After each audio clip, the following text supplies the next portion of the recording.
मंडळी, धुलवड तर खरं काल होती, पण आमच्याकडे आम्ही आज साजरी करणार आहोत. तर त्यासाठी बनवणार आहोत झणझणीत असा रस्सा. नमस्कार, मी भारती पाटील. स्वागत आहे तुमचं आपल्या किचनमध्ये. तर रस्सा बनवण्यासाठी मी इथे मटण घेतलेलं आहे. 1/2 किलो मटण आहे हे. स्वच्छ 2-3 पाण्याने धुवून घेतले. आता याला शिजवून घेऊया, म्हणजे फोडणी करूया. तर त्यासाठी गॅसवरती कुकर ठेवलेला आहे. अर्धी पळी तेल घातले. तेल गरम झालं की याच्यामध्ये घालायचे आलं लसूण पेस्ट आणि काही खडे मसाले. त्या खडे मसाल्यामध्ये मी 1 इंच दालचिनी घेतली, 1 मसाले वेलची, 4-5 लवंगा, 4-5 मिरे, 2 हिरवी वेलची घेतली आणि 2-3 तेजपत्ता घेतलेले आहे. तेल गरम झालं, तेलामध्ये घालायचं 1 चमचा आलं लसूण पेस्ट घालायची आणि बारीक कापून घेतलेलं मटण घालायचं. मटण घालायचं, पाव चमचा हळद घालायची, अर्धा चमचा जिरे पावडर आणि अर्धा चमचा धने पावडर घालायची.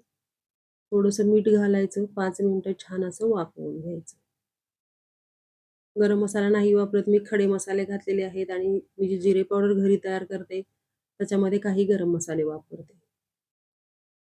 तर 5 मिनिटानंतर बघा किती छान असं पाणी सुटलेलं आहे. आता घालूया याच्यामध्ये मीठ. तर अर्धा चमचा मीठ घातले मी रश्श्याच्या हिशोबाने. आता घालायचं पाणी. तर पाणी उकळून घेतलेलं आहे. आधीच गरम करायला ठेवलं होतं मी एका बाजूला. आता पाणी घालूया. तर 3 वाट्या पाणी घातले मी याच्यामध्ये. झाकण घालायचं आणि 4 ते 5 शिट्ट्या करून घ्यायच्या.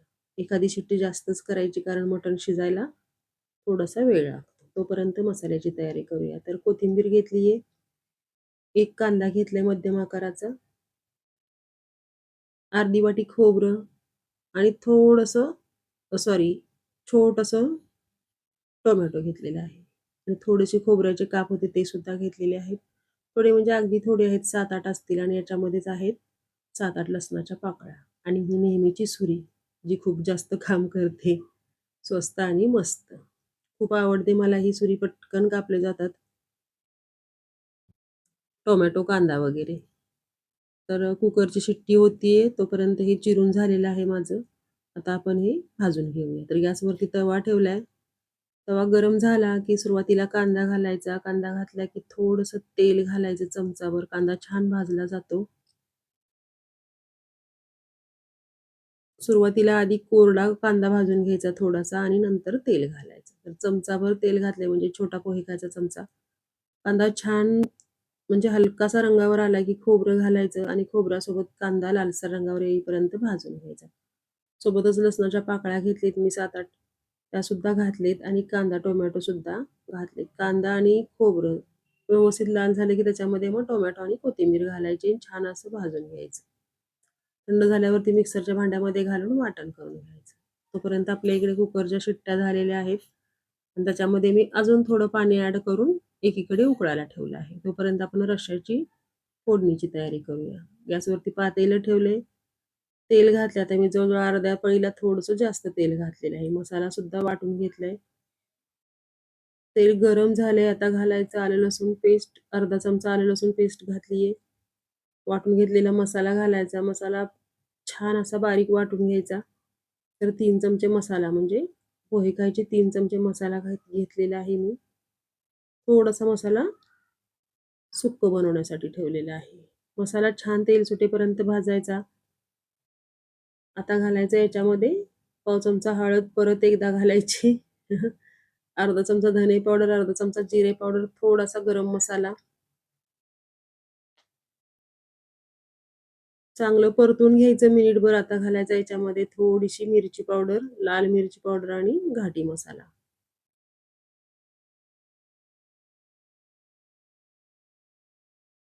तर घाटी मसाला घातलेला आहे मी आणि छान तेलामध्ये मिनिटभर आता परतून घेऊया आणि पाणी घालायचं रश्श्यासाठी. पाणी म्हणजे रश्श्याचं जे पाणी आहे ते एकदम उकळत आहे, बघू शकता तुम्ही किती गरम पाणी आहे.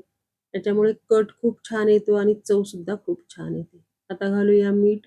आधी मीठ घातलेलं आहे, त्यामुळे चवीनुसार मीठ घालायचं. पाव चमचा मीठ घातलेलं आहे मी आता आणि जवळजवळ 5 वाट्या आमटी तयार केलेली आहे. आता बघूया सुक्कं मटण. त्यासाठी गॅसवरती कढई ठेवली आहे. छोटे 3 चमचे तेल घातले. तेल गरम झालं की याच्यामध्ये घालायचे आलं लसूण पेस्ट. गॅसची फ्लेम मीडियम ठेवायची.